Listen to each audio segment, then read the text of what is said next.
अभी ये कुछ एक्स्ट्रा कमांड्स हैं फॉर द एक्स्ट्रा लैब। अब इसमें जैसे कि हम क्या करेंगे, हमें करना है select department salary ID from the employee where salary is greater than 1000 and command है यहाँ and query and age is greater than 25। अगर हमें दोनों कंडीशन सेटिस्फाई करनी है, सैलरी ग्रेटर देन 1000 होनी चाहिए और जो एज है वो भी एम्प्लॉय की 25 से ऊपर होनी चाहिए, तो ये दोनों कंडीशन एंड कमांड से लिंक करते हैं हम, और जो ये कंडीशन सेटिस्फाई करेगा उसमें हम उसकी हम डिपार्टमेंट सैलरी और आईडी ये सब प्रिंट करेंगे। ठीक है। अब select star from customer where last name like percentile A. ठीक है।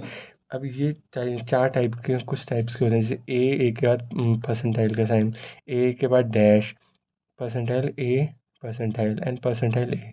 अब इसमें क्या होता है, अगर पहली कंडीशन में होगा कि अगर ए के बाद परसेंटाइल है, मतलब स्टार्टिंग कैरेक्टर शुड बी ए और उसके बाद कोई भी लेटर आ सकता है।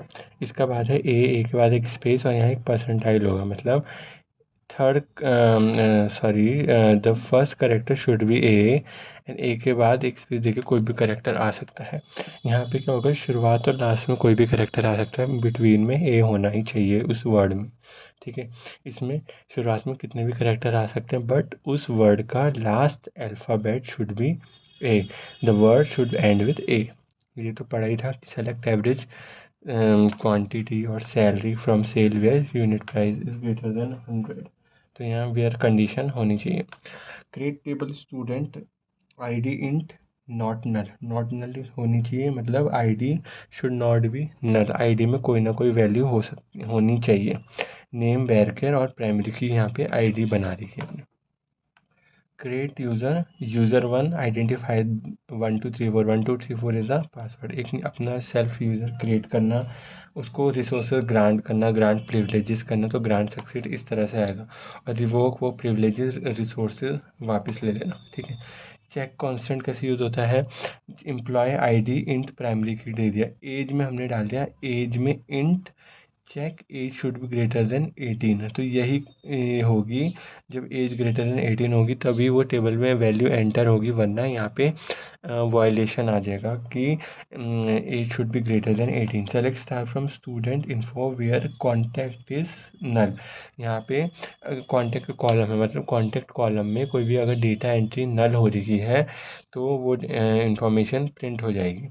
Select from order where item like percentile D Ed length item greater than 6, मतलब यहाँ पे एक जो वर्ड है उसमें लास्ट अल्फ़ाबेट डी होना चाहिए और जो उसकी लेंथ है वो ग्रेटर देन होनी चाहिए 6 से। ठीक है। आगे देखेंगे कि select employee name department from the employee table where city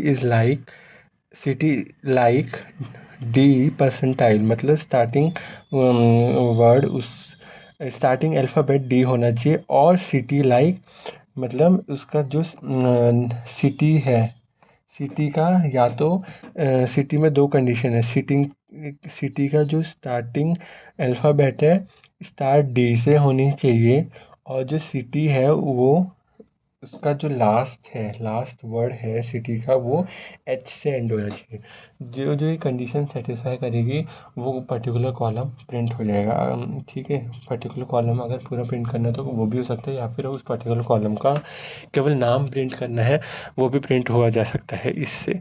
तो इससे यही होगा कि जैसे देवगढ़ है तो इससे ये प्रिंट होगा, या फिर है ना किसी सिटी में अगर कोई देवगढ़ सपोज एक ही है, और अगर कोई डी से स्टार्ट हो रहा है भले ही एच से एंड ना हो, वो भी इस कंडीशन में आएंगे। ठीक है।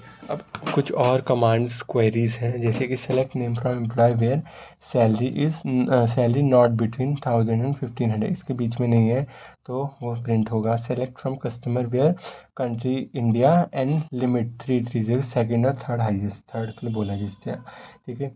क्रिएट व्यू क्रिएट कैसे करते हैं, create view name as select column 1 column 2 from the table, तो इससे व्यू टेबल क्रिएट करते हैं, बेसिकली सिक्योरिटी के लिए यूज़ होता है। ऑल्टर टेबल के लिए, जैसे alter table customer add check, check को अगर हमने स्टार्टिंग में ऐड नहीं करा, हमें बाद में ऐड करना है वो कांस्टेंट, तो हम ये ऑल्टर टेबल की मदद से कर सकते हैं। ठीक है, जैसे क्रिएट के दौरान करते हैं, क्रिएट के दौरान नहीं कर पाए तो ऑल्टर से करेंगे। ठीक है, ऑल्टर टेबल कस्टमर प्राइमरी की ड्रॉप करना। ठीक है, प्राइमरी की को हटाना, जैसे आईडी में हमने आईडी को हमने प्राइमरी की बनाया था, उस प्राइमरी की को हमें आईडी से हटाना है तो हम ड्रॉप प्राइमरी की से कर सकते हैं।